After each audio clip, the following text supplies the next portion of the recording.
오늘도 좋은 일이 있습니다. 우리 옆에 있는 사람 손을 꼭 잡고 축복할까요? 이 밤에 좋은 일이 있습니다.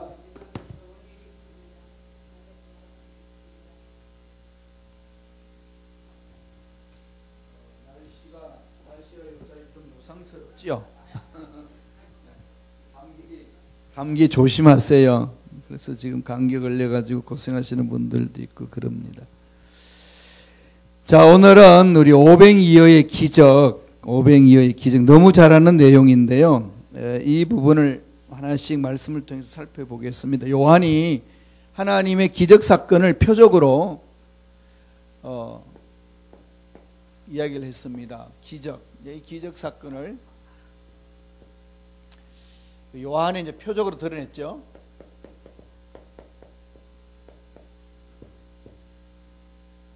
이 7가지를 이야기를 하는 거죠. 7가지. 왜 7가지만 뽑았을까요? 예, 그러니까 하나님의 이 기적의 사건을 표적으로 준 거는 7가지를 대표성이죠. 완전함이라는 완전함. 예, 완전함. 완전히 하나님의 능력을 드러낼 수 있다. 이게 요한복음의 7가지 이 표적, 기적의 사건들입니다. 하나님의 능력은 온전하시다 이거죠. 부족함이 없다는 거죠. 온전하다 그렇게 말씀을 하는데, 제일 먼저 우리 한번 살펴보죠. 7가지인데 우리 첫 번째 뭐 했나요? 예, 물로 포도주. 예, 물을 포도주로 만들었죠. 이거 완전히 질이 서로 다른 거죠. 그죠? 물과 포도주는 화학적인 기호가 다릅니다. 그러니까 이게 뭘 이야기하는 거죠? 새 존재를 설명하는 거죠. 새 존재. 새롭다. 새롭다란 말은 2가지가 있다고 그랬어요. 하나는 카이노스, 또 하나는 네오스. 이 부분이에요. 카이노스와 네오스는 이 새롭다는 새 것이다, 새롭다라고 할 때, 새 것이 됐다 할 때 쓰는 헬라 원어입니다. 카이노스. 이는 순간적으로 새로워지는 거. 그 다음에 네오스는 점진적으로 새로워지는 거. 그럼 우리가 새로워진다 이 말은 순간적이든지 점진적이든지 둘 중에 하나죠. 그런데 둘 다 있어요, 우리들한테는. 이 순간적인 뭘까요?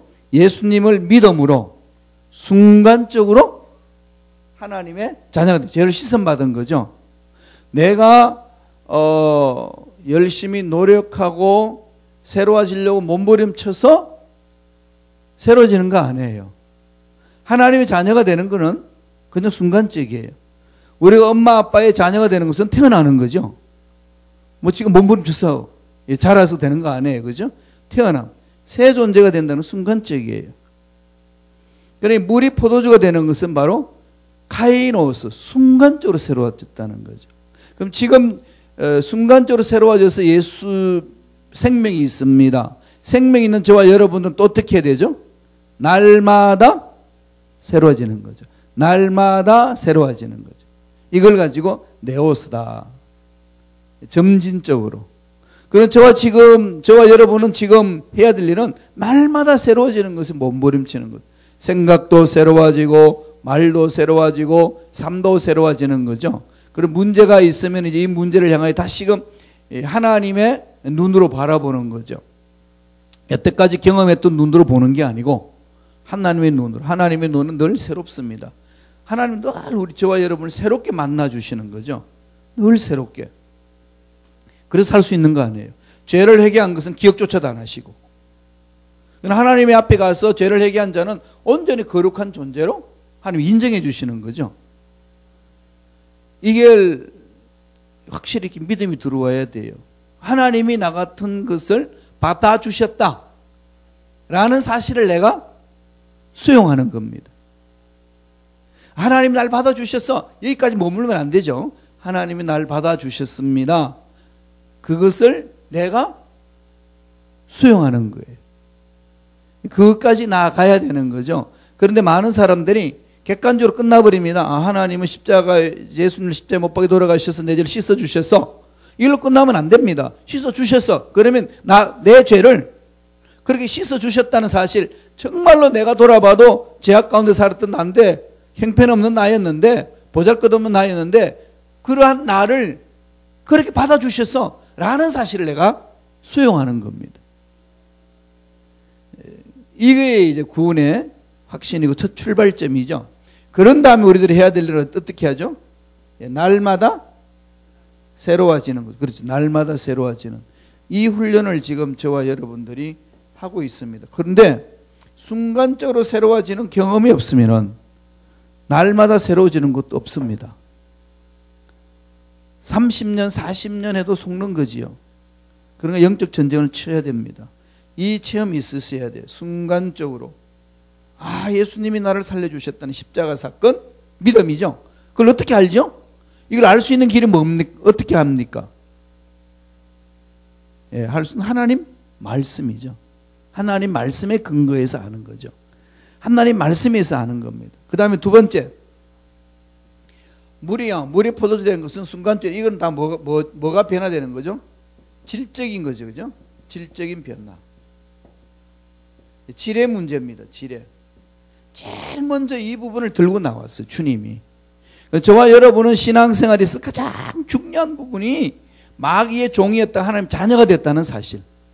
그래서 아버지를 아버지로 부를 수 있는 양자 영이 있는 거죠.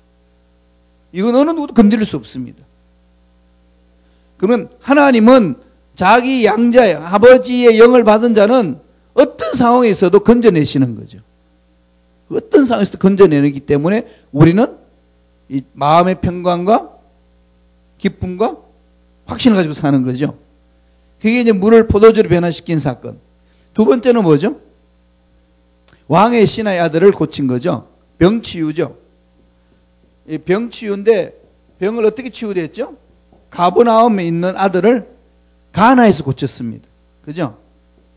가나에서 선포를 가버나움에서 병들은 자를 치유한 거죠.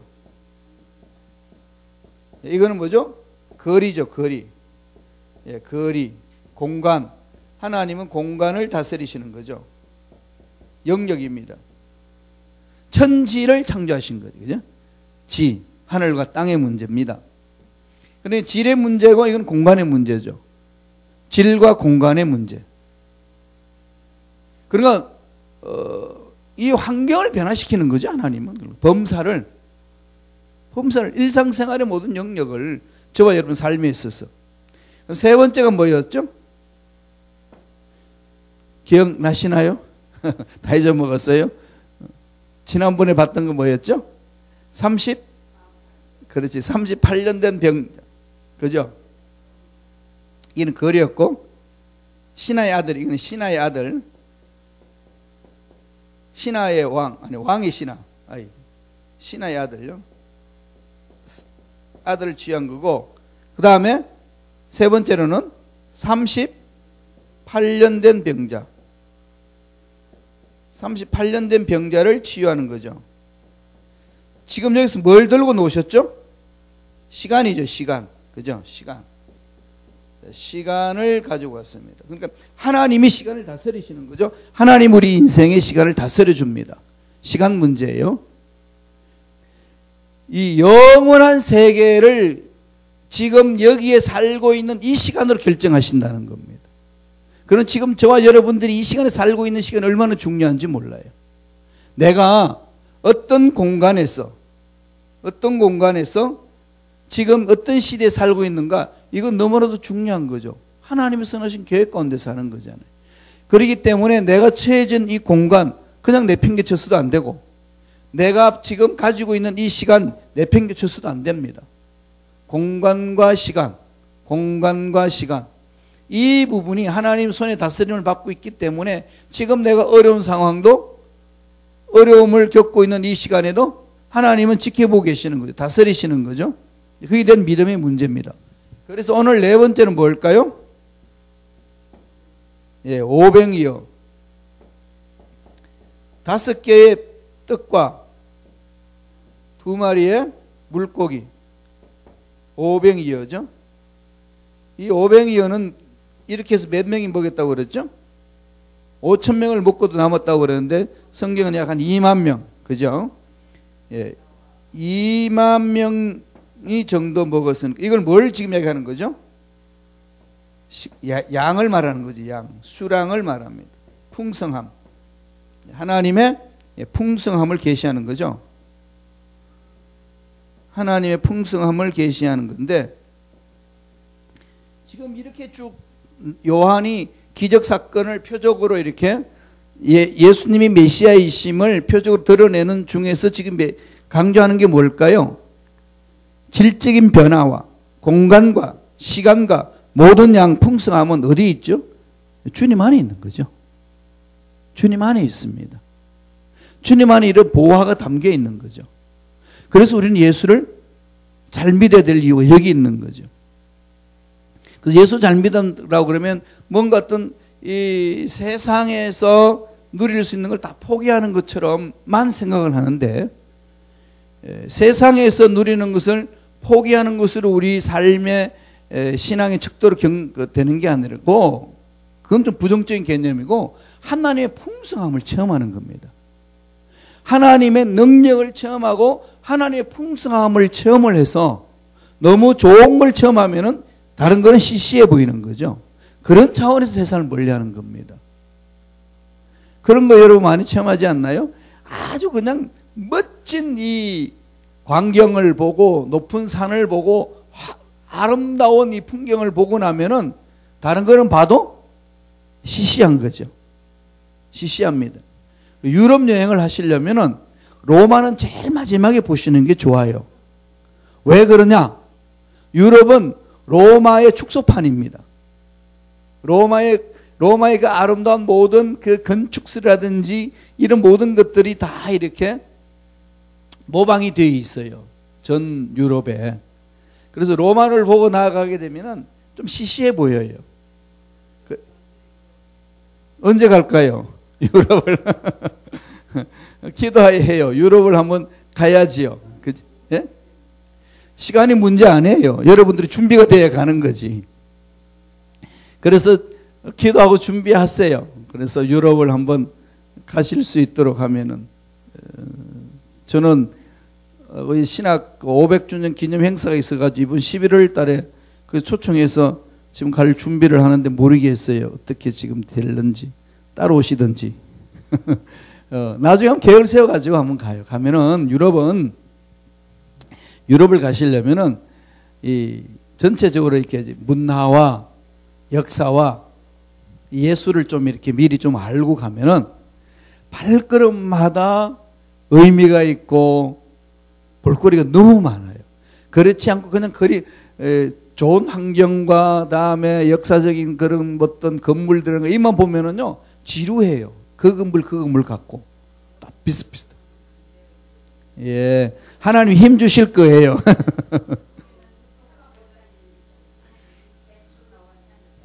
예, 한번 말 나온 김에 말씀드립니다만 한번 이렇게 장로님들이 한번 구성을 해가지고 계획했으면 좋겠어요. 그렇게 해서 가면은 유럽은 종교개혁 발자취가 너무 이렇게 독일 중심으로 돼 있고, 그다음에 거기서 한번 쭉 이렇게 갔다 오면은 우리 개신교가 이제 탄생을 이제 했던 과정들, 이 부분들 보는 거니까 사실 많이 보려면은 제대로 보려면 시간이 많이 필요한데 시간을 그렇게 많이 낼 수는 없으니까 기껏해 일주일 내지 않나요? 열흘 일주일, 그죠? 이 주간에서 보면은 잘 정해 가지고 하면은 돼요. 기도하세요. 그동안에 이제 그런 걸 한번 계획하고 그러려고 그랬는데 다들 여의치 않으시더라고. 그래서 그건 조금 더 기도하고 준비해야 되겠다 이 생각을 했습니다. 어쨌거나 로마는 제일 마지막에 봐야 되는 이유가 너무나도 거기는 짜임새끼는 잘 됐어요. 그것처럼 우리가 정말로 귀한 것을 한번 체험하고 나면은 다른 것들은 이 귀하게 보이질 않습니다. 좀 좋은 것들로 보이지가 않는 거죠.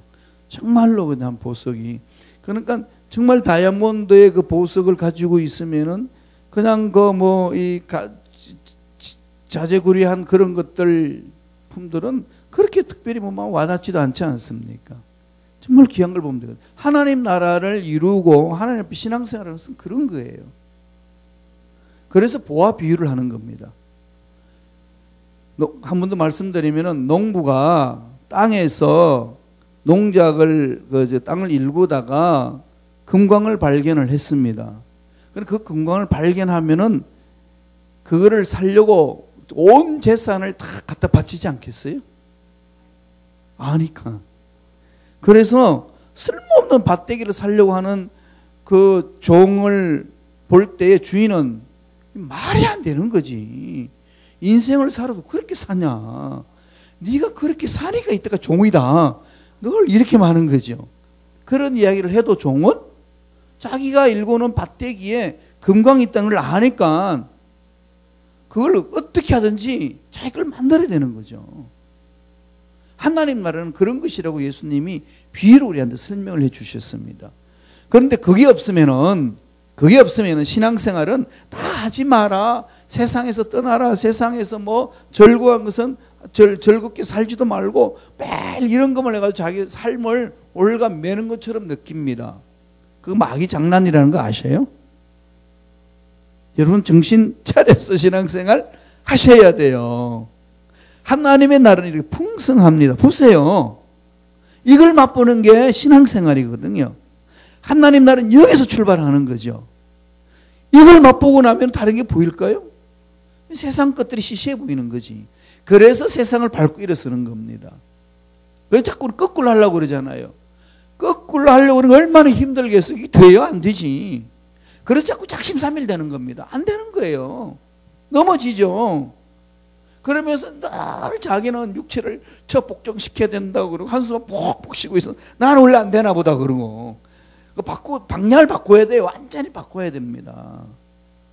요한복음에서 지금 요한이 표적을 보여서 예수님의 메시아됨을 보여주는 것은 메시아는 이런 분이시다.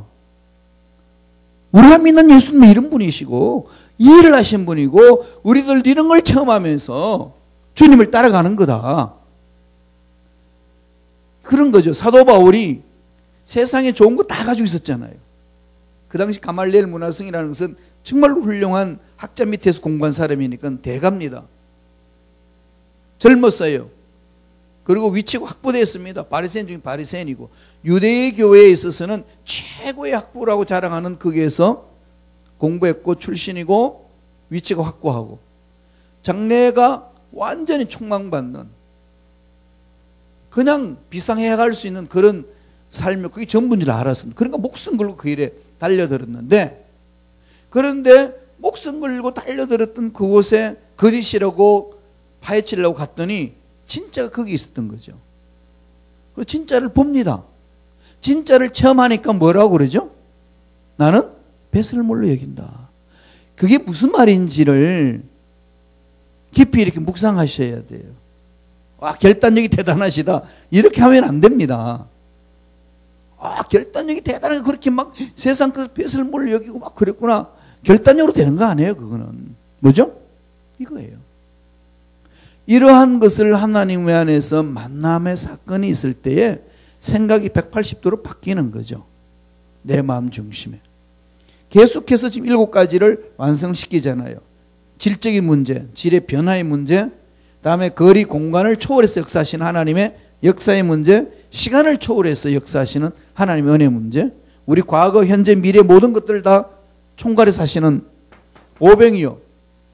물고기 5마리와 물고기 2마리와 떡 5개로 남자들만 그 당시 5,000명을 먹인 그럼 김한 명을 먹였던 사건, 풍성하신 하나님.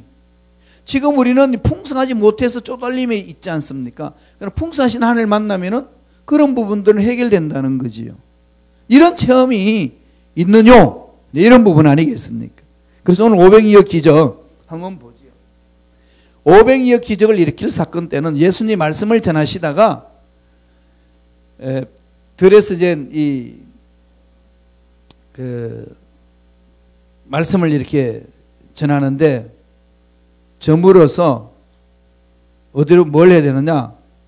밥을 먹어야 될 때가 왔습니다.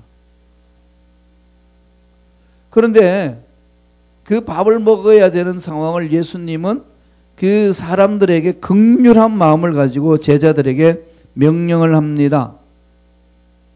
먹을 것을 주라. 먹을 것을 주라. 그런데 먹을 것을 주라고 말씀하신 그 말씀에 순종할 수 있을까요? 그렇죠. 여기서부터 하나님 나라는 시작됩니다. 뭐죠? 예, 내 삶의 현장에서 뭐가 문제인지를 정확하게 계산해야 되는 거죠. 내가 무슨 문제를 안고 있는지를 알아야 되는 거 아니겠어요? 정말로 내 속에 있는 한이 뭔지를 알아야 됩니다. 근데 내 속에 잠겨있는 한이 뭔지를 모르는 상태에서는 하나님에 대한 기적을 우리가 처음 하기가 어려워요. 아브라함과 사레가 기적을 맛보기 전에 어디까지 갔죠? 아브라함이 뭐라고 고백합니까? 난 늙었고 사라는 태가 죽었고 아기를 낳을 수 없다. 이건 인간이 할 수 있는 가능성은 제로죠. 0% 될 때까지 하나님은 훈련시키고 기다리신 것 아니겠어요? 그렇죠. 이 다른 말로 말하면 두 손 바짝 드는 거죠. 그건 두 손 드는 겁니다, 그냥. 지금 요한복음에서 말하고 있는 그 기적 사건을 보면은요, 제일 먼저 두 손 드는 사건부터는 38년 된 병자도 낫기를 원하느냐? 예, 낫기를 원하는데요. 내가 물가에 와가지고 그 전설에 따라서 삼천리로 와가지고 이 물이 동하면 먼저 들어가면 낫는다는 그 민간 그 신앙이 있어가지고 그걸 믿고 왔는데 거기 와서도 못 들어갑니다. 절망입니다. 두 손 들잖아요. 그때 하나님 만나주시거든. 주님 만나주죠. 우리 인생에 있어서 기적을 맛보는 데 있어서는 가장 중요한 것은 그 빈들에서 먹여주라고 말씀하시는 주님의 그 말씀의 한계를 우리가 먼저 정확하게 인식하는 거죠. 깨달아야 됩니다. 제자들은 주님이 하시는 이걸 다 기적을 체험했어요. 보세요. 38년 된 병자들 치료를 받고 가버나움의 아들이 낳은 것들도 체험했고 그 다음에 이 물이 포도주로 변화되는 것도 체험했은 제자들이 이제 빈들에서 먹을 것을 주라 그랬습니다. 그럼에도 불구하고 그게 믿음이 안 생기는 거죠. 왜냐하면은 우리 경험했듯이 과거에 했던 그때는 그런 사건이었고 지금은 너무 다르니까 이건 아니다. 이런 문제들이 일어나지 않습니까? 여기에서 이제 어떤 마음 자세를 가져가느냐 중요한 거죠. 그러니까 제자들이 빈들에서의 어려움을 경험합니다. 빈들이에요. 식당도 없고 뭐서 살 수 있는 상점도 없고 아무것도 없는 상태에 던져진 거죠. 이게 마태복음은 이렇게 이야기하고 있어요. 요한복음보다도 마태복음은 더 정확하게 이야기하는데 한번 강의 한번 보세요. 마태복음 14장 15절이에요. 다 같이 한 목소리 읽습니다. 저녁이 되매 제자들이 나와 이르되 이곳은 빈들이요 때도 이미 저물었으니 무리를 보내어 마을에 들어가 먹을 것을 사 먹게 하소서. 지금 말이 안 된다는 거죠. 예, 밥을 사서 먹일 수 있는 여건은 안 된다는 겁니다. 여기는 이 이야기는 뭘까요? 그냥 상황으로는 절망이라는 거예요. 주님이 지시한 명령의 절망입니다. 정확한 상황을 얘기하는 거죠. 이때 예수님이 어떤 자세를 취했을까요? 요한복음 돌아와서 요한복음 6장 5절 보세요. 천천히 한번 읽어봅니다. 같이 시작. 예수께서 눈을 들어 큰 무리가 자기에게로 오는 것을 보시고 빌립에게 이르시되 우리가 어디서 떡을 사서 이 사람들을 먹이겠느냐 하시니. 그러니까 지금 우리 성경에는 5,000명이라고 그러는데 이게 이제 장정들하고 그 당시는 이제 사람 숫자 세는 것이 여성들과 어린아이들은 세지 않고 일할 수 있는 장정들, 군대 갈 수 있는 장정들 계산했는데 그 숫자로 했는데 5,000명이니까 애들하고 부인하고 같이 움직이면은 거의가 한 2만 명은 된다는 거죠. 가족들 그 당시 있었으니까 2만 명이 몰려들고 있는 상황 속에서 과연 이것을 어떻게 먹일 것이냐 이 부분 아니에요. 그런데 주님이 그걸 제안합니다. 완전히 안 되는 것을 이제 되게 하라는 그 말씀이잖아요. 안 되는 상황이 많이 놓이잖아요. 우리 세상에. 여러분 어떤 거 경험하시나요? 저도 얼마 안 살았지만은 그래도 산 만큼 살았어요. 내일 모레면 저도 한갑이에요. 벌써 그렇게 됐네. 할렐루야. 그랬는데요. 정말로 한계가 엄청나게 있었어요. 아, 이젠 여기서 끝나는구나 보다 이런 것이 있었어요. 공부할 때도 그렇고 사역할 때도 그렇고 앞날에 계획을 세워서 밀고 나가는 상황 속에서 그런 일이 있었습니다. 그런데 그런 게 이렇게 어떤 주기처럼 찾아오더라고요. 이게 참 묘하죠. 이젠 괜찮겠다 했는데 엉뚱한 것이 들어와가지고 빵 치니까 이게 뭐지? 이런 두려움이 있는 거죠, 그죠? 그래요. 제가 또 시카고 오니까 전혀 생각하지 못한 것을 지금 이렇게 뻥 얻어 터지는 그런 경험을 해요. 이러면은 사람들이 어떻게 하죠? 이것을 쉽게 풀려고 하는 인위적인 방법을 많이 찾습니다. 김 목사는 어떻게 찾을까요? 그랬으면 얼마나 좋겠어요. 인위적인 방법을 찾으려고 몸부림치는 그 연약한 우리 속에 다 있어요. 인간들은 누구나 할 것 없이. 이런 빈들의 한계는요, 인생사 누구한테는 찾아옵니다. 이상하게 생각하지 마세요. 누구에게나 옵니다. 무엇 때문에 그런 게 올까요? 이거 맛보라고. 예, 하나님의 기적을 체험하라고 던지시는 거거든요. 이걸 이제 볼 수 있는 눈을 갖는 게 중요하잖아요. 그냥 막연히 기적 그러지 마시고요. 정말 깊이 묵상해 보세요. 정말 우리가 그게 내 중심에 자리 잡고 있느냐는 거지. 기적 있으면 좋고 없으면 어쩔 수 없는 거고, 이 정도인지 아니면은 정말 이 빈들의 한계처럼 안 된다, 절망이다 느꼈었을 때에 그 한을 풀어주시는 분은 하나님밖에 없습니다. 매달리는 질이 다르죠. 예, 정말 다릅니다. 그건 아시잖아요. 그래서 우리 세상에서도 많이 이야기하잖아요. 눈물 젖은 빵을 먹지 않고는 인생을 논하지 마라. 그게 단순한 일인데요. 정말로 그거는 진리예요. 생명의 근거를 잃어버릴 수 있는 그런 경험을 맛보지 아니하고는 정말로 하나님이 맺어주신 그 인생을 알 수 있느냐? 깊이가 없는 거죠. 그래서 이제 이 빈들을 이제 체험하는 거죠. 그래서 주님이 이제 훈련하기 위해서 던지잖아요, 이게. 나중에 좀 설명하겠습니다만은 지금 물어요, 빌립한테. 빌립 똑똑한 제자거든요. 야, 이 떡, 사가지고 먹일 수 있겠냐? 이러니까 대답이 그냥 나옵니다. 뒷장 넘겨보세요.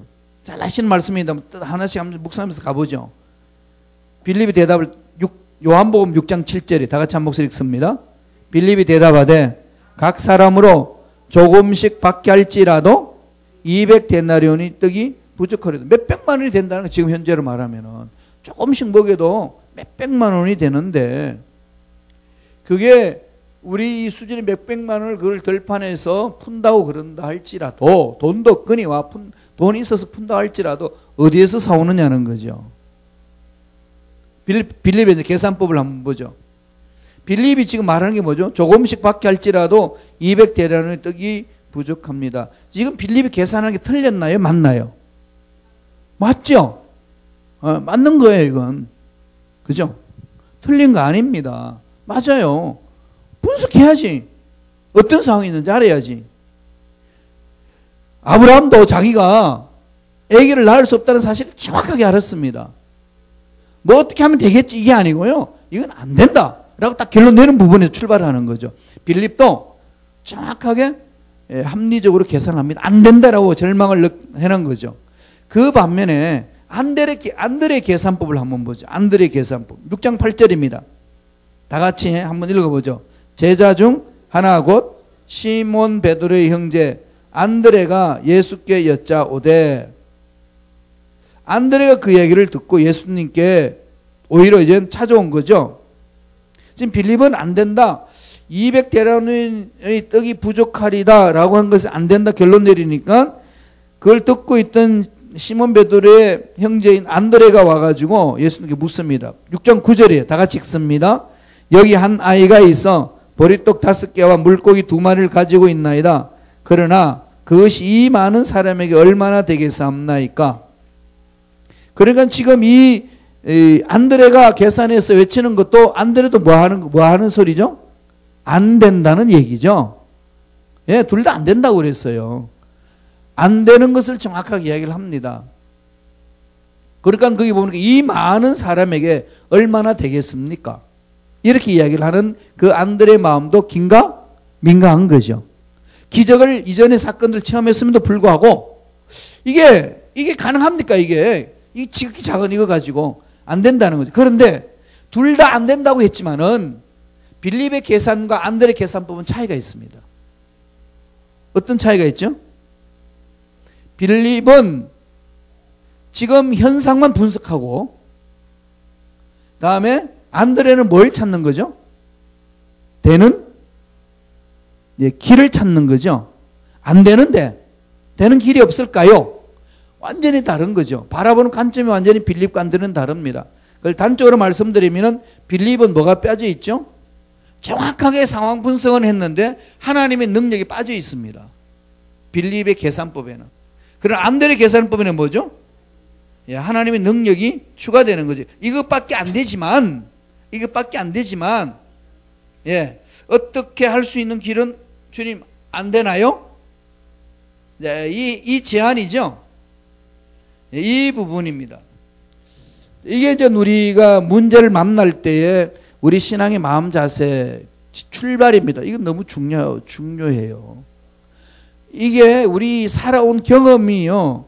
빌립처럼 가기가 쉽습니다. 안드레처럼 한다는 게 어렵습니다. 잘 아시잖아요.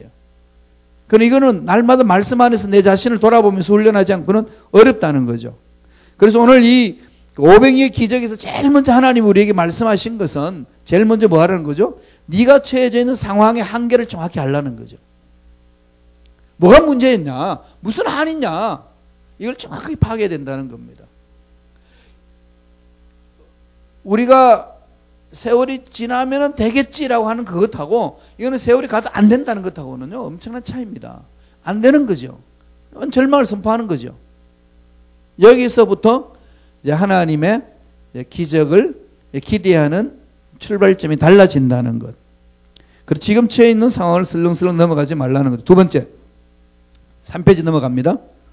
두 번째 보면은 그럼 이 빈들의 한계를 어떻게 할 것이냐는 거죠.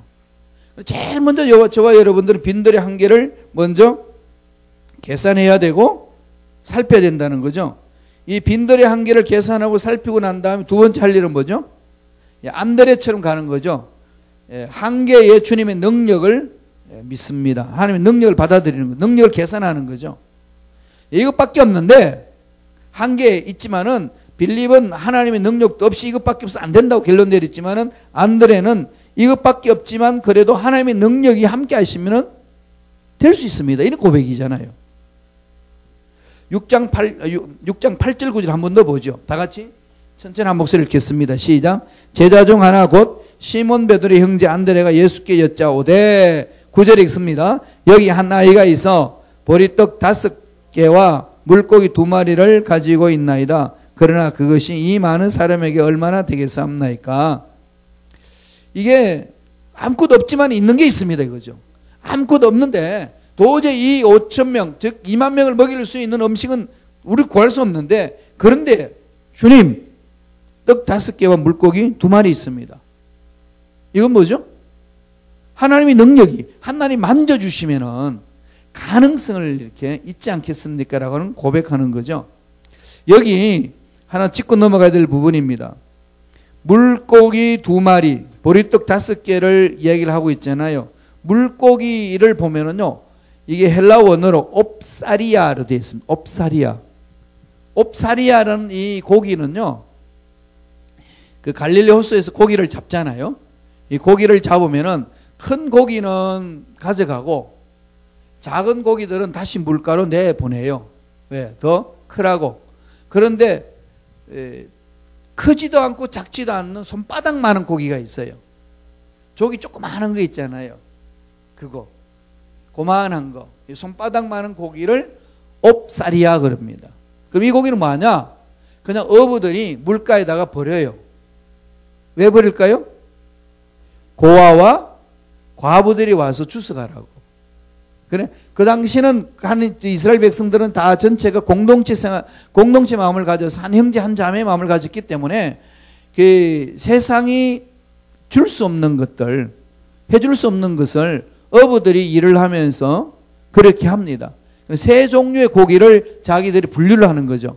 첫 번째 큰 고기는 자기들의 어항에다 집어넣고, 다음에 두 번째 손바닥만한 고기가 나오면은 집어넣지 않고 땅에다가 버리고, 손바닥보다도 더 작으면 물가로 내보내줍니다. 물가에 갈릴리 호수가에 들어가서 더 자라라고. 그래서 물가에다 내 던지는 고기가 옵사리아. 이게 지금 이 옵사리아라는 단어를 쓰고 있습니다. 그러니까 지금 꼬마가 도시락을 가져왔는 그 도시락의 물고기는 옵사리아라는 거죠. 손바닥만한 두 개. 지극히 작다는 겁니다. 자, 이것을 주님이 먹을 수 있겠냐라고 했을 때에 이 두 개를 들고 나와가지고 이야기를 합니다. 그 중에서 이렇게 바라보면은 예수님이 이 빌립과 안드레 제자들에게 하신 말씀의 의도가 무엇인지를 이야기를 합니다. 4페이지 넘어가 보세요. 먹을 것을 사서 먹이겠느냐라고 하는 것은 테스트한다고 성경은 이야기합니다. 읽어보죠. 요한복음 6장 5절 6절입니다. 다 같이 읽겠습니다. 예수께서 눈을 들어 큰 무리가 자기에게로 오는 것을 보시고 빌립에게 이르시되 우리가 어디서 떡을 사서 이 사람들을 먹이겠느냐 하시니 이렇게 말씀하시면 친히 어떻게 하실지를 아시고 빌립을 시험하고자 하심이라. 시험이라는 말이 나오죠. 시험은 두 단어죠. 테스트가 있고 템테이션이 있습니다. 테스트가 있고 템테이션이 있죠. 그러니까 테스트는 하나님이 실험하기 위해서 다음 단계로 올리기 위해서 테스트하는 거고, 템테이션은 뭐죠? 유혹해서 넘어지게 만드는 마귀가 하는 짓입니다. 하나님은 테스트하시고 마귀는 뭐하죠? 유혹하는 거죠. 그 유혹이 템테이션이 있고 테스트가 있습니다. 여기서 시험이라는 그 단어는 여기서는 테스트를 씁니다. 그럼 예수님이 테스트하는 거죠. 기적을 맛보기 전에는 꼭 주님이 테스트를 하십니다. 소경된 자에게 먼저 묻지요. 정말 낫기를 원하느냐? 병자들에게도 네가 정말 낫기를 원하느냐? 눈먼 자는 눈을 뜨기를 원하느냐? 병든 자에게는 네가 치유되기를 원하느냐? 그렇게 말씀하는 거죠.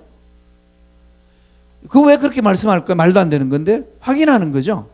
테스트. 우리가 신앙생활에 다음 단계로 나갈 테스트가 있습니다. 테스트가 있어요. 이 테스트에 흔들리면 안 돼요. 미끄러지면 안 됩니다. 독일에서 우리 공부할 때 이 의학과정을 보면은 3단계로 해요. 초급, 중급, 고급. 그래서 초급, 중급, 고급 끝나고 나서 이제 국가 이제 독일의 시험을 이제 보고 합격하면 이제 전공으로 들어가는데, 단계들마다 시험을 봐요. 들어올 때부터 시험을 보고, 그 다음에 또 시험을 보고. 이제 이렇게 돼가지고 이제 시험을 단계별로 가는데 많이 떨어져요. 그래서 많이 떨어지면 다시 이렇게 가요. 그 두 번 떨어지면 아웃됩니다. 가야 돼요. 세 번째는 기회를 안 주는 거죠. 첫 번 떨어지고 두 번째 반드시 붙어야 되는 거지. 두 번째 떨어지면 그냥 아웃. 한국으로 가든지 아니면 거기에서 시험 안 받던 타주로 가가지고 어떻게 하든지. 지금은 이제 그까지도 막 연결돼가지고 어렵다고 그러는데 그렇게 보냈어요. 테스트가 있습니다. 그래야 합격해야 다음 단계에 올라가듯이 우리 신앙생활에 있어서 하나님이 더 깊은 진리로 나아가기 위해서는, 은혜를 맛보기 위해서는 하나님 테스트가 있는 거죠. 그것을 지금 시험할 것이라고 이야기를 합니다. 이 빈들의 한계를 던지고 우리가 인생사에서 이런 문제를 부닥쳤을 때 주님은 그것을 어떻게 극복할 수 있는지 믿음을 테스트하신다는 것. 이게 우리 신앙생활에 너무 중요한 거죠. 그래서 이 믿음을 통해서 기적을 주시기 때문에 믿음이 없는 상황 속에서 그냥 세월이 흐른다고 기적은 안 일어납니다. 기적은 언제나 테스트를 하고 난 이후에 믿음을 하나님 앞에 내어놨을 때 믿음을 통해서 일어나는 부분들이에요. 이건 너무나도 중요한 것, 하나님께 맡기는 것, 하나님의 능력을 계산하고 들어가는 것, 하나님의 능력을 계산하고 들어가는 것, 이거 너무 중요한 부분들이고, 세 번째, 이 500리의 기적에서 주님이 하신 것을 한번 보세요. 주님이 우주 만물을 창조하신 하나님이심을 드러내 보이는 거죠. 드러내 보이는데 물고기 2마리와 떡 5개로 이 2만 명이나 넘는 사람을 풍성히 먹을 수 있도록 기적을 일으키시는 데는 주님이 순서가 있습니다. 어떻게 하시죠? 6장 11절입니다. 미리 감사하고 나눠주는 거죠. 미리 감사 기도를 합니다. 6장 11절 다 같이 읽어봅니다. 시작. 예수께서 떡을 가져 축사하신 후에 앉아있는 자들에게 나눠주시고 물고기도 그렇게 그들의 원대로 주시니라. 축사라는 말이 나오죠. 축사. 이 축사라는 말이 이 한문으로 되어 있기 때문에 두 가지 의미가 있습니다. 축귀라는 말 들어봤어요? 사탄을 쫓는다 할 때 축사라는 말도 써요. 사탄을 축출한다 이럴 때 축사, 그 축귀, 귀자를 쓰기도 하고 축사한다, 축사의 능력을 나타낸다. 그건 귀신 쫓아내는 것이고, 그것 말고 축사는 뭐 축복해 주는 거, 축복하는 거. 이 부분으로 이제 축사라는 의미를 썼는데, 이 축사라는 말도 헬라 원어로 살펴봐야 돼요. 유카리스테오라는 말을 씁니다. 유카리스테오. 유카리스테오라는 말은요, 감사드린다는 뜻이에요. 주님께, 하나님께 감사드린다는 거. 지금 기만 명이 먹어야 될 상황이 놓여 있는데 도시락을 가지고 도시락 가져와 가지고 떡 5개와 물고기 2마리를 가지고 하나님 앞에 손을 들고 거제를 드리면서 축사하셨다. 감사를 드렸다. 감사 기도를 드린다. 이 얘기입니다. 그리고 이게 나중에 번역이 나중에 나와서 유카리스트라는 단어로 이렇게 우리 신학에 쓰는데요. 그게 무슨 말인가? 성만찬을 유카리스트라고 그러거든요. 성만찬 알죠? 우리 매월 첫째 주마다 성만찬 이렇게 떡과 포도주를 마시잖아요. 주님이 기념하라. 이게 어디서 나왔을까요? 우리 죄를 씻어주시고 우리를 살려주신 주님의 은혜에 감사합니다 라고 믿고 행하는 거죠. 성만찬의 의미는 그 말이에요. 그때 쓰는 단어를 예수님이 십자가 지시기 전에 이 500의 기적을 일으킬 때 쓰신 말씀입니다. 유카리스테오. 성만찬에 썼던 말인데, 이게 다른 말로 말하면 뭐라고요? 미리 감사하는 거죠. 감사드리는 거. 미리 감사 기도 드리는 거. 지금 어려운 상황이 있죠? 또 힘든 부분들 많이 있죠? 불평이 막 나올 만한데 미리 감사하는 거죠. 그냥 감사합니다. 입만 열면은 하나님 감사합니다. 어려운 상황에 처해 있는데 하나님이 궁극적인 문제를 해결해 주실 줄로 믿습니다. 하나님 감사합니다라고 나가는 거죠. 예수님이 지금 500의 기적을 일으키기 전에 하나님 앞에 기도하는 것은 감사 기도를 드리는 거죠. 앞당겨서 기도하는 겁니다. 미리 앞당겨서 감사 기도하는 것. 이건 정말 우리 신앙생활 너무 중요하잖아요. 우리 신앙생활이 전번에 제가 말씀을 드렸습니다만은 간단히 좀 보고 가지요. 지금 우리가 이 시간의 톡을 보면은 우리의 시간은 과거, 현재, 미래로 되어 있잖아요. 그런데 지금 우리의 삶은 어디에서부터 출발하죠? 현재죠. 예. 현재입니다. 현재. 이 현재가 지금 우리가 있는 이 상황이잖아요. 현재를 사는 거죠. 현재에서 과거를 보고 현재에서 뭘 보는 거죠? 과거가 현재로 오게 하는 게 아니라 현재에서 과거를 보는 겁니다. 현재에서 뭘 보죠?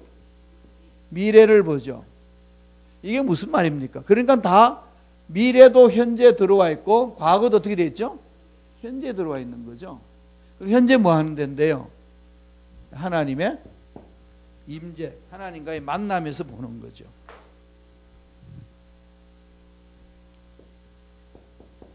하나님의 임재 안에서 이 체험을 가지고 미래에 있을 것을 앞당기고 과거에 일어났던 사건을 잡아당겨서 여기서 해석하는 거죠. 그럼 하나님의 임재가 일어나는 거 뭐가 되는 거죠? 하나님 나라가 임하는 거죠. 하나님의 나라는 어떤 게 있다고 그랬나요? 먹고 마시는 게 있는 것이 아니라 뭐가 있죠? 의와 희락과 평강이다 그랬죠. 하나님 나라를 맛본 자들, 이 하나님 나라는 미래에 가서 살아야 될 나라가 하나님 나라인데, 그 하나님 나라가 어떤 거냐? 의와 희락과 평강이 넘쳐나는 곳이에요, 사랑이. 그런데 이것을 지금 여기에서 하나님의 임재를 체험한 자들은 미래에 있을 하나님 나라를 앞당겨서 사는 거지, 여기에서. 그래서 기독교는 궁극적으로 현재를 위한 거예요. 현재 하나님을 만나는 거지. 현재 하나님을 만나는데 미래에 심판받을 것을 앞당겨서 여기에서 하나님 앞에 서는 겁니다. 이게 코람데오 신앙이라고 그랬죠. 여기에서 하나님 심판대를 바라보고 여기서 하나님 만나서 고칠 것들을 고치고 변화시킬 것들을 변화시키고 하나님 말씀에 순종하지 몸부림치는 거죠. 그리고 그것을 가지고 그대로 이제 여기에서 하나님과 만나는 사건을 정말로 내 인생의 마지막에 가가지고 쓰면은 어떻게 될까요? 수정이 돼 있죠. 그러니까 그 마지막이 두려운 것이 아니라 마지막에는 그대로 유지하는 거죠. 의와 희락과 평강이. 그래서 죽음이 두렵지 않는 이유가 거기 있습니다. 이건 그냥 저와 여러분들이 내 머리한테 세뇌를 시켜서 죽음은 두렵지 않다가 아니라 논리적으로 현재 여기서 하나님 나라를 임재했기 때문에, 하나님이 임재했기 때문에 주님 뭐라고 그랬어요? 내 이름으로 두세 사람 이상 모인 것은 나도 그들 중에 있겠노라. 임하신 거죠. 하나님이 임하시면은 귀신이 쫓겨나가고 병이 치유되고 문제 해결되고 우리 앞날에 하나님이 이끄심을 체험하는 거지요. 그러니까 지금 이 문제에서도 해결받을 뿐만 아니라 미래의 심판대까지도 앞당겨서 지금 여기서 하나님 앞에 서는 거지요. 그러면은 막상 이제 마지막 최종적으로 이 미래에 있을 백부대 심판 앞에 갔을 때는 우리는 담대하게 주님 십자가를 쓸 수 있는 거죠. 이게 신앙생활입니다. 그래서 현재가 중요한 거예요. 그런데 마귀는 이런 현재 속에 올바로 쓰지 못하도록 세상이 이래 분주하게 만들고 마음 문제하게 뺏기게 만들고 어려운 상황 속에서 자꾸 넘어지게 만들고 해서 이 삶을 잊어버리게 만든다는 거죠. 이건 마귀의 장난에 쫓아버리셔야 됩니다. 주님 여기에 임재하여 주시옵소서. 여기에서 하나님의 은혜를 체험하고 살게 하여 주옵소서. 그래서 문제를 해결하면서 우리는 의와 희락과 평강을 맛보는 거죠. 하나님 나라가 우리 속에 임하면은 늘 우리 마음에는 항상 기뻐할 수 있어요. 그래서 사도 바울이 로마 감옥에 들어갔어도 그는 감옥 바깥에 있는 사람에게 항상 기뻐하라, 쉬지 말며 기도하라, 범사에 감사하라고 외칠 수 있는 그 힘은 바로 이 힘이 여기에서 임재했기 때문에 가능한 겁니다. 객기 부리는 게 아니고 그냥 저절로 나오는 거죠. 그건. 이게 하나님을 만난 자의 특징 아니겠습니까? 힘들 수 있어요, 가끔. 왜냐하면은 육체를 놓고 있기 때문에 사실상의 물질에 쫓달리고 병에 시달리고 어려운 문제에 시달리면은 지칠 수 있는데 그 지침에서 이겨낼 수 있는 힘은 이 지금 여기서 하나님 나라를 체험하는 거죠. 지금 여기에서. 여기서 체험하지 않으면은요, 안 돼요. 지금 여기 있습니다. 지금 여기. 지금 여기. 늘 기억하세요. 그래서 신학에 있어서도 here and now. 이거 아주 그냥 많이 있습니다. here and now. 지금 여기.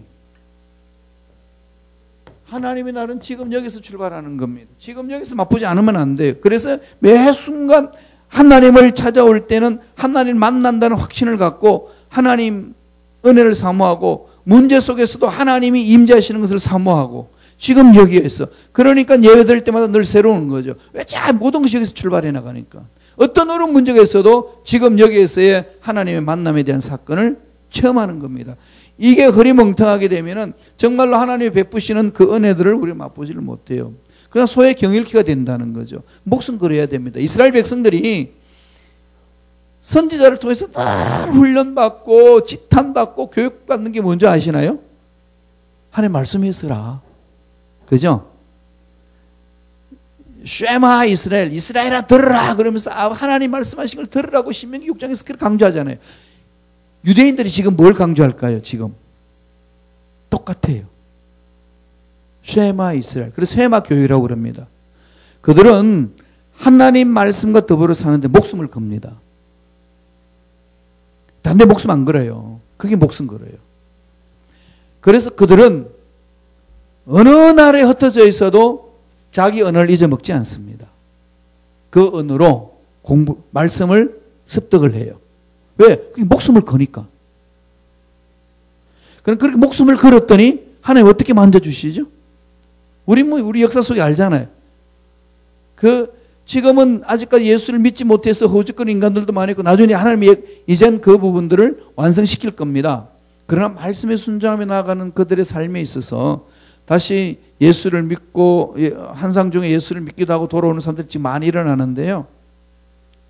그렇지 않는 상황이라 한달지라도 하나님의 자녀들의 삶이 어떤지를 유대인들이 현대에서도 우리한테 보여줍니다. 그럼 그들의 핵심이 뭘까요? 말씀이에요. 하나님의 말씀. 말씀에 목숨을 겁니다. 근데 마귀는 이 말씀에 목숨을 걸지 못하도록 우리를 미혹합니다. 옛날에는 말씀을 읽지 못하게 만들었어요. 그리고 말씀을 성경책을 가지지 못하도록 만듭니다. 지금 공산당은 지금 그렇게 하고 있어요. 가지지도 못하게 하고 읽지도 못하게 듣지도 못하게 합니다. 그리고 오늘날 이 자본주의 국가에서는 어떻게 될까요? 아예 그 관심을 안 갖도록 만듭니다. 이 자본주의 국가에서의 핍박은요, 할 것을 더 많이 주고 하나님 말씀에 가까이 가지 않는 그런 마음을 심어요. 그리고 그냥 형식적으로 이렇게 말씀을 대할 수 있도록. 그래서 교회에서 성경이 잠자고 있어요. 이 현대 교회의 가장 비극이 거기입니다. 다른 데로 자꾸 이렇게 마음이 뺏기는 거죠. 그러면은요, 그냥 막이 밥돼요. 아무리 교회 커도요, 그냥 날아갑니다. 저 수정교회, 크리스탈 교회 알죠? 캘리포니아에 있었죠. 저기 누구죠? 로버트 슐러 목사님. 그냥 그 분쟁이 일어나가지고 그냥 그렇게 화려했던 그것이 그냥 순식간에 쪼개집니다. 왜 그럴까요? 늘 말씀에 있어가지고 몸부림치는 게 없습니다. 그럼 이건 우리 교도 예외될 수 없어요. 저 여러분 신앙도 마찬가지고 말씀에 정말 목숨 거셔야 돼요. 유대인들이 어떻다 저떻다 이야기하지만요, 그들은요 정말로 말씀에 목숨 걸고 자녀 교육을 시키고 자기 인생을 갖고 나가요. 그런 반면에 있어서 오늘 현대 그리스도인들은 하나님이 계시로 주신 이 말씀에 대해서 어떤 자세를 갖느냐는 거죠. 여러분 어떠세요? 그럼 본인이 아시잖아요. 내 마음에 정말 말씀이 중심으로 와 있느냐는 거죠. 아니면은 뭔가가 이렇게 아침에 말씀 한 줄도 안 읽으면은 오늘 하루가 운이 안 좋을 것 같으니까 근데 부적처럼 일나요. 현대 그리스도인들 그렇게 많이 읽어요. 안타까운데 시간이 없다는 핑계로. 이건 하나님 앞에 서서 한번 자기 자신 한번 점검해 보세요. 기적은요 있습니다. 지금도 하나님 살아계시기 때문에 결코 우리 문제를 외면하지 않습니다. 왜 우리에게 어려운 상황을 빈들을 체험하게 하시겠어요? 예수 믿는 저와 여러분 삶에 빈들을 체험하게 하시는 이유가 있어요. 교훈하시는 거죠. 메시지를 주는 거죠. 한계를 정확히 알고 너 스스로 안 된다는 걸 알게 하는 거 아니겠어요? 그런데 어떻게? 그래도 정신 못 차리면 세상 방법을 찾는 거죠. 그래서 뭔가 있지 않겠냐 달려가지면 없습니다. 어디 가야 될까요? 주님 앞에 달려가는 거죠. 주님 앞에 목숨 걸어야 됩니다. 바로 그게 주님 앞에 목숨 건다는 게 뭡니까? 말씀 안에 가는 거죠. 말씀이에요. 신앙생활은 거기서 가야 됩니다. 오늘 현대 그리스도인들이 너무 순복음에 대해서 너무 많은 사람들 오해하고 있더라고요. 순복음이 뭔지 아시나요? 풀가스펠. 복음이 충만한 교회. 풀가스펠이잖아요. 복음이 충만한 교회. 뭐가 복음인데요? 말씀이잖아요. 말씀을 있는 그대로 믿는 교단이 순복음 교회예요. 처음에 순복음이 어떻게 탄생된 줄 아십니까? 감리교 목사님, 파엠이라는 목사님이 베델 신학교를 만들어가지고 약 30명 신학생들 교육을 시켰습니다. 거기에서 세미나 하러 떠나가서 그때는 감리교에 대한 이 교리로 교회를 이끌고 그랬어요. 파엠 목사님이. 그래서 그 목사님이 그 세미나 연초에 가면서 1900년 초에요. 1년 가면서 너희들 사도행전을 숙제를 해줄 때는 사도행전을 읽고 사도행전 속에서 성령의 역동적인 역사가 일어나면은 무슨 결과가 초래되는지 연구하라고 과제를 주고 그분은 세미나를 떠났다가 일주일 후에 돌아와가지고 다 학생들한테 묻습니다. 발제물을 다 내라는 거죠. 사도행전을 연구해 보니까 성령이 임재하면 결과가 뭐냐? 물으니까 다들 하는 얘기가 성령으로 충만하니까 방언도 하고 예언도 하고 하나님의 놀라운 역사가 일어납니다. 그래? 그러면 우리들은 왜 그걸 안 해야 돼? 우리도 그걸 하자. 라고 해가지고 모여서 기도하기 시작합니다. 그래서 기도했을 때에 제일 먼저 성령 충만해가지고 방언 체험한 사람이 아그네스 오즈만이라는 여학생이에요. 그 당시 30세 노처녀였는데 거기 기록을 보면 중국 방언을 받았다고 합니다. 최초로 현대에 방언 체험한 겁니다. 그 운동이 일어나서 만들어진 교단이 순복음교단이에요. 그럼 순복음교단 어떻게 탄생했죠?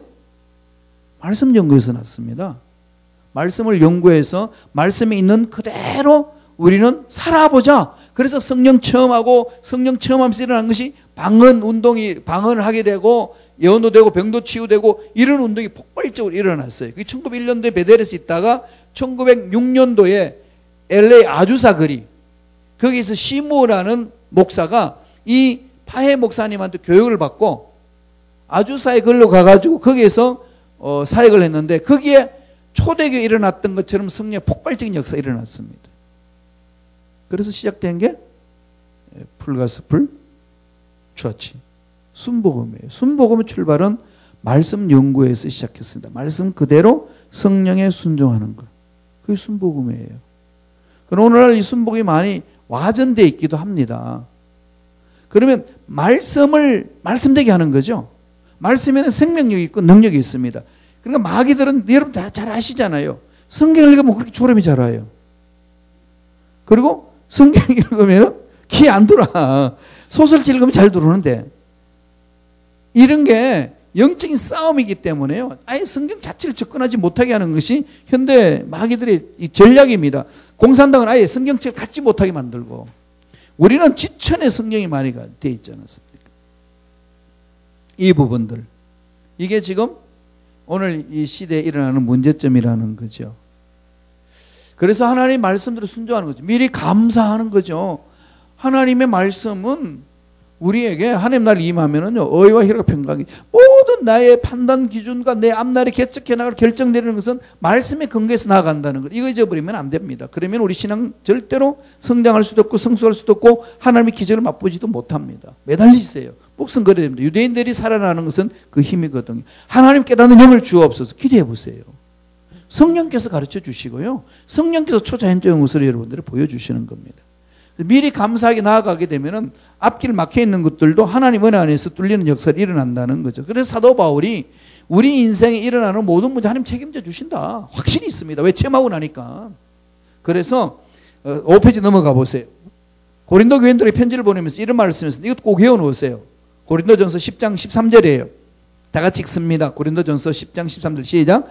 사람이 감당할 시험 밖에는 너희가 당한 것이 없나니 오직 하나님은 미쁘사 너희가 감당하지 못할 시험 당함을 허락지 아니하시고 시험 당할 점에 또한 피할 길을 내사 너희로 능히 감당하게 하느라. 두 가지 이야기를 하는 거죠. 감당할 만하니까 시험 주는 거죠. 빈들도 감당할 만하니까 던져주는 거지. 우리가 감당하지 못한 것은 그런 거 맛보지도 안 하게 합니다. 그리고 도전에 감당할 수 못한다 그러면 뭐 한다는 거죠? 피할 길을 주시는 거죠. 길을 열어줍니다. 그러면 이 말씀 가지고 실험해야죠. 빈들에서 실험해야 될 부분이 이 말씀 아니겠습니까? 하나님 감당할 수 있는 능력을 주실 줄로 믿습니다. 그러나 아무래도 내가 감당할 수 없어. 그러면 하나님이 길을 열어주는 거죠. 피하라고. 이 두 가지 우리가 빈들에서 체험한 은혜 아니겠습니까? 그러니까 무슨 얘기죠? 감당할 만하니까 주는 거죠. 그러니까 늘 우리들이 입속에서 외쳐야 될 건 뭘까요? 감사합니다.